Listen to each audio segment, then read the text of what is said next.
Hello दोस्तों। आज हम इस वीडियो में जानने वाले हैं the universal law of success ये कैसे काम करता है। दोस्तों, अगर कोई सर्टेन प्रिंसिपल को फॉलो किया जाए ना, तो वो हमें हमारे गोल को अचीव करने के लिए सपोर्ट करता है और हम वो गोल जरूर अचीव करते हैं, चाहे वो गोल छोटा हो चाहे वो बड़ा हो।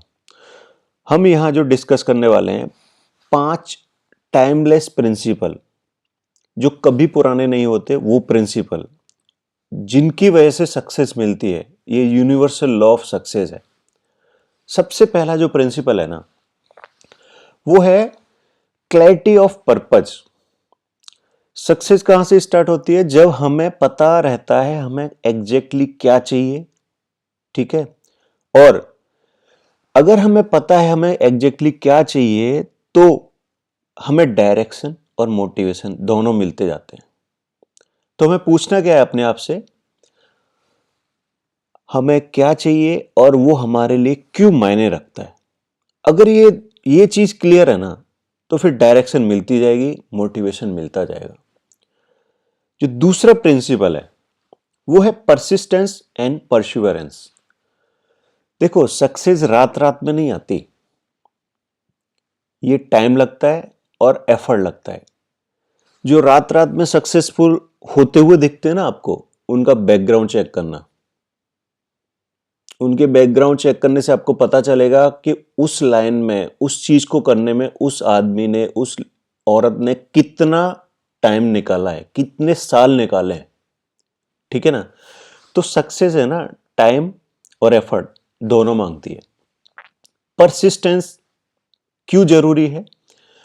ये वो चीज है जो आपको कभी गिव अप नहीं करने देती है। इवन चीजें जब सही नहीं चल रही होती है ना, तब भी गिव अप नहीं करना है। परसिवरेंस क्या है? बाउंस बैक करना। एक बार फेलियर मिल गई, दोबारा से कोशिश करना। दोबारा मिल गई, तीसरी बार खड़े होना। तीसरी बार मिल गई, चौथी बार खड़े होना। मतलब अगर ये चोटी पे पहुंचना है ना, ये रास्ते से नहीं पहुंच पाए, इस वाले को ट्राई करो। इस वाले से नहीं पहुंच पाए, इधर से ट्राई करो। मतलब ये गोल चेंज नहीं करना है, क्योंकि आपको क्लैरिटी ऑफ पर्पज है। रास्ते में रुकावटें आ रही हैं, घूम के जाना पड़ रहा है, जो भी है, बट आप कंटिन्यूअस एफर्ट लगा रहे हो। ठीक है। जो तीसरा तीसरा जो प्रिंसिपल है वो है पॉजिटिव मेंटल एटीट्यूड। जब फेलियर होती है ना, जब सेटबैक होते हैं ना, तो हमें संभालने वाले ना बहुत कम लोग होते हैं। हमें संभालता है हमारा पॉजिटिव एटीट्यूड। ये वो एटीट्यूड है जो गिरने के बाद हमें वापस बाउंस बैक करने के लिए ना सपोर्ट करता है। अगर हमारा पॉजिटिव एटीट्यूड है तो हम ऑप्टिमिस्टिक रहते हैं। हम इस उम्मीद में हमेशा रहते हैं कि हमें एक ना एक दिन जरूर सक्सेस मिलेगी, और हमारे पास जो रहता है ना, हम उसके लिए ग्रेटफुल रहते हैं। पॉजिटिव चीजों पे फोकस करते हैं। जो नहीं है उसके लिए रिग्रेट नहीं करते। हम उस चीज पे फोकस करते हैं जो हमारे पास है। हम उनके लिए थैंकफुल रहते हैं जो हमें सपोर्ट करते हैं, जो चीजें हमारे पास हैं आज की डेट में। इससे हमारा पॉजिटिव एटीट्यूड डेवलप होने में हेल्प होती है। ठीक है। जो चौथा प्रिंसिपल है, क्योंकि दुनिया इतनी तेजी से बदल रही है, तो कंटिन्यूअस लर्निंग और एडेप्टेशन है ना, ये बहुत जरूरी है। मतलब आज की दुनिया के हिसाब से अपने अंदर बदलाव लाना। नए नए सिस्टम डेवलप हो रहे हैं, तो उसमें अपने काम के सिस्टम पे नजर रखना। अगर कहीं एडवांसमेंट हो रही है आपके वाले सिस्टम में, तो उसके बारे में जानना, उसके बारे में सीखना, ये बहुत जरूरी हो गया है। कहीं ऐसा ना हो जाए कि आप जो सिस्टम फॉलो कर रहे हो ना, वो आउटडेटेड हो जाए। तो इसके लिए लगातार सीखते जाना, नए आइडियाज के लिए ओपन रहना, क्यूरियस रहना, ये बहुत जरूरी हो गया है। ठीक है। जो लास्ट प्रिंसिपल है the universal law of success में, वो है इफेक्टिव प्लानिंग एंड एक्शन। अगर गोल क्लियर है, ठीक है, तो स्ट्रेटेजी बनाओ, एक्शन लो। जो बड़े बड़े गोल है ना, उनको छोटे छोटे गोल में कन्वर्ट करो, ब्रेक करो, छोटे छोटे गोल को अचीव करो, बड़ा वाला गोल अपने आप अचीव हो जाएगा। बट एक चीज ध्यान रखना है, बिना एक्शन के गोल नहीं अचीव होना है। सिर्फ सोच सोच के अगर मैं बोलूं कि सोचते रहो success success success, goal achieve हो गया, गोल अचीव हो गया, ऐसा नहीं होगा।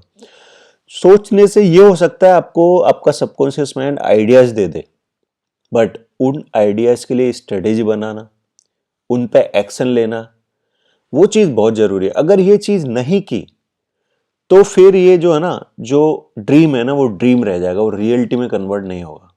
ठीक है ना।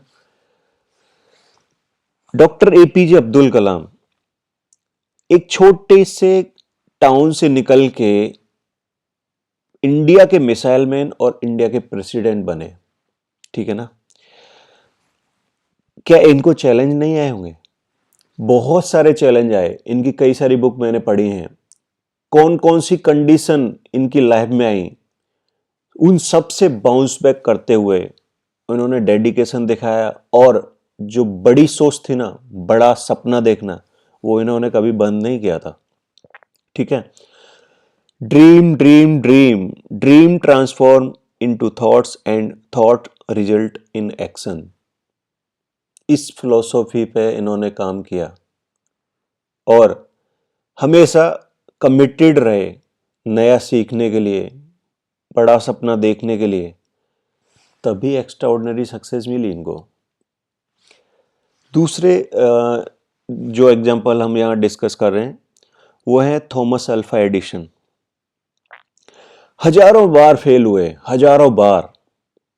जब इन्होंने इलेक्ट्रिक बल्ब का आविष्कार किया था ना, हजारों बार, बट इनकी क्या सोच थी? I have not failed, I have just found 10,000 ways that does not work. 10,000 bar fail होना आदमी को तोड़ देता है। बट इनकी सोच क्या थी? इनकी सोच थी पॉजिटिव माइंडसेट और पर्पस क्लियर था। ठीक है ना। 10,000 बार फेल होने के बावजूद इनकी सोच ये थी कि मैंने 10,000 वो तरीके ढूंढे जो काम नहीं करते। मतलब ये 10,001 वह तरीका लेने के लिए भी रेडी थे। ठीक है ना। हम लगातार कोशिश करते रहते हैं ना, पॉजिटिव आउटलुक के साथ, क्लियर गोल के साथ, तो हमें सक्सेस जरूर मिलती है। दोस्तों, अगर आपने अभी तक फास्ट लर्न फ्रीडम चैनल को सब्सक्राइब नहीं किया है तो प्लीज़ इसको सब्सक्राइब करें और बेल आइकन को हिट करना ना भूलें, ताकि आपको लगातार अच्छे वीडियोस की इंटीमेशन आती रहे। दोस्तों, अगर वीडियो पसंद आया तो प्लीज़ लाइक करें, शेयर करें और कमेंट करना ना भूलें। ये ब्रूस ली का कोट बड़ा काम का है। The successful warrior is the average man with laser like focus. एक एवरेज आदमी, एक ऑर्डिनरी आदमी एक्स्ट्रा ऑर्डिनरी अचीव कर सकता है अगर वो the universal law of success के 5 प्रिंसिपल को फॉलो करता है। थैंक यू दोस्तों।